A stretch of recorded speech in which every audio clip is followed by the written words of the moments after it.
She was silent, সে নীরব ছিল। আমাদের ব্যবহার করতে হবে নাউন ফর্ম, অর্থাৎ নীরবতা, অর্থাৎ সে নীরবতা পালন করেছিল। তাহলে আমাদের সাইলেন্টের নাউন ফর্ম হচ্ছে সাইলেন্স। শুধুমাত্র সাইলেন্স লিখে দিলেই হবে না, শি মেইনটেইনড, সে পালন করেছিল কি? নীরবতা, সাইলেন্স। এখানে আমরা মেইনটেইনডের জায়গায় কেপ্ট ও করতে পারি, সে নীরবতা পালন করেছিল বা রেখেছিল। ওয়েলকাম ডিয়ার স্টুডেন্টস, আজকের ভিডিওতে আমরা আলোচনা করব অত্যন্ত গুরুত্বপূর্ণ একটি topic, interchange of parts of speech. চলো শুরু করি। দেখো, ইট হ্যাজ গ্রোন স্লোলি, ইহা বেড়ে উঠেছে ধীরে ধীরে। কিভাবে? ধীরে ধীরে। কোনো কাজ কিভাবে হচ্ছে এটা বোঝালে অ্যাডভার্ব হয়, আমাদের ইউজ করতে হবে অ্যাডজেক্টিভ ফর্ম। বন্ধুরা, স্লোলির অ্যাডজেক্টিভ ফর্ম কি আগে জেনে নাও, স্লো। তাহলে এই স্লো কথাটা আমাদের ইউজ করতে হবে। যদি আমি এখানে লিখে দিই ইট হ্যাজ গ্রোন স্লো, ইহা বেড়ে উঠেছে ধীর, তাহলে হচ্ছে না। তাহলে আমরা কি করবো, একটা সোজা টেকনিক দেখে নাও। ইট হ্যাজ গ্রোন, ইহা বেড়ে উঠেছে ইন আ স্লো ম্যানার,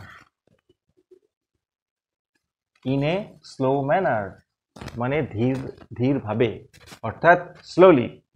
তাহলে দেখো, স্লো কথাটা এসে গেছে, অ্যাডজেক্টিভ ফর্ম এসে গেছে। একই রকম ভাবে দ্বিতীয়টি আলোচনা করব। শি লাভড প্লেজেন্টলি, সে হাসলো মনোরম ভাবে। তার মানে she loved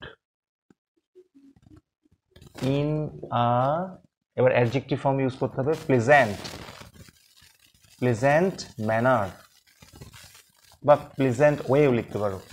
she loved in a pleasant manner, তাহলে আমার উত্তরটা হচ্ছে প্লেজেন্ট হচ্ছে অ্যাডজেক্টিভ ফর্ম। নেক্সট ওয়ান দেখে নেবো, একটু ব্যতিক্রমী আছে বন্ধুরা, স্কিপ করলে মিস হয়ে যাবে। মাই হার্ট ইজ বিটিং অফুলি, আমার হৃদয়টি ধুকপুক করছে ভয়ঙ্করভাবে। এখানে অফুলির নিচে দাগ আছে, আমাদের অ্যাডজেক্টিভ ইউজ করতে হবে। তাহলে মাই হার্ট ইজ বিটিং, কিভাবে? ভয়ঙ্করভাবে। এক্ষেত্রে আমরা লিখব ইন অ্যান অফুল ম্যানার। কেন এখানে অ্যান হলো দেখতেই পাচ্ছ, তারপরে যে ওয়ার্ডটা আছে ভাওয়েল, তাই না? Awful, be careful. তাহলে তোমাদের জন্য একটা টাস্ক থাকলো, কমেন্টে প্লিজ জানাও। She did the sum easily, সে অঙ্কটা সহজেই করলো। নেক্সট 3 কোয়েশ্চেন্স থেকে দিয়েছে। They all answered his questions differently, তারা সবাই তার প্রশ্নের উত্তর দিল আলাদা আলাদাভাবে। এখানেও একটু আলাদা আছে, they all answered his questions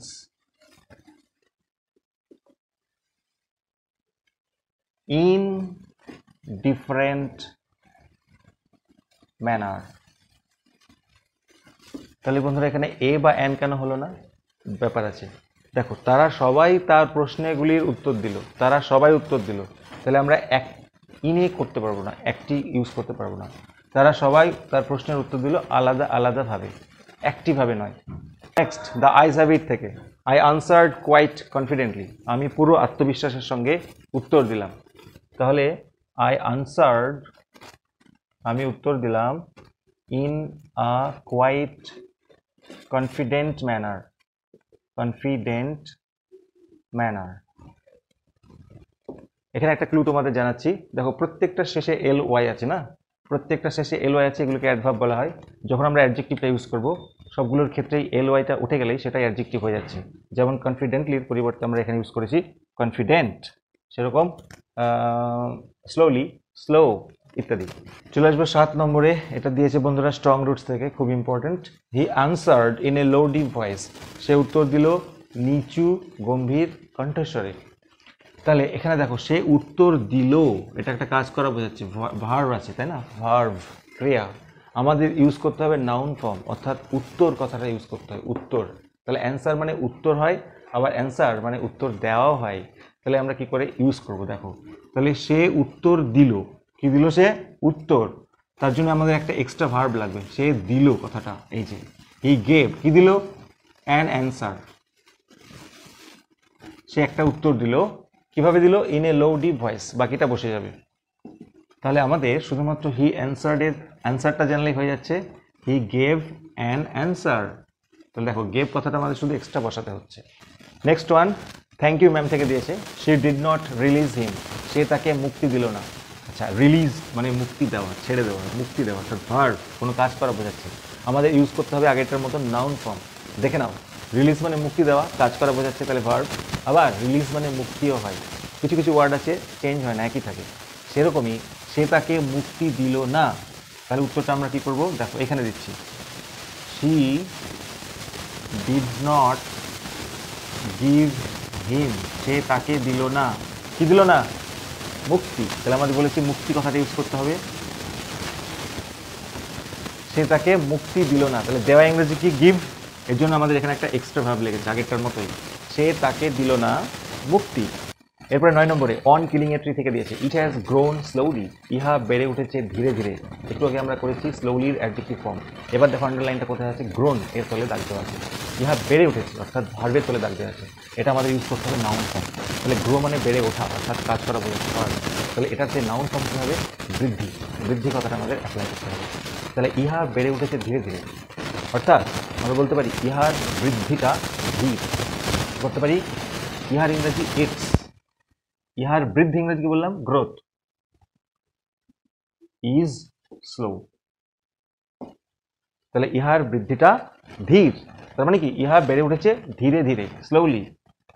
poetry of earth থেকে দিয়েছে, হি রেস্টস অ্যাট ইজ, সে বিশ্রাম নেয় আরামে। কোথায় আন্ডারলাইন করা আছে দেখো? বিশ্রাম নেয় অর্থাৎ ভার্ব রয়েছে, ভার্ব। করতে হবে নাউন ফর্ম। তাহলে রেস্ট মানে বিশ্রাম নেওয়া অর্থাৎ ভার্ব, আবার রেস্ট মানে বিশ্রামও হয়, নাউন ফর্ম হচ্ছে বিশ্রাম।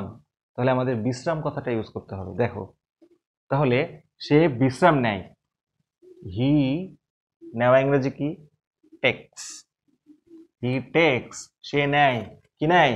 বলেছিলাম বিশ্রাম কথাটা ইউজ করতে হবে, তাহলে বিশ্রাম, রেস্ট। তারপরে বাকিটা বসে যাবে অ্যাট ইজ। তাহলে দেখো হি রেস্টস এর পরিবর্তে কি হলো? Actually he takes rest. তাহলে বন্ধুরা আজকের ক্লাসে আলোচনা করলাম ইন্টারচেঞ্জ অফ পার্টস অফ স্পিচের কিছু গুরুত্বপূর্ণ ঝলক। যদি তোমরা চাও পরবর্তীতে নেক্সট ভিডিও বানাতে, তাহলে আমি বানাবো, কমেন্টে জানাও। আর ভিডিওটি কেমন লাগলো বলো, ভালো লাগলে অবশ্যই কমেন্ট করো। দেখা হবে নেক্সট ভিডিওতে অন্যান্য কোনো টপিক নিয়ে। Thank you so much for watching.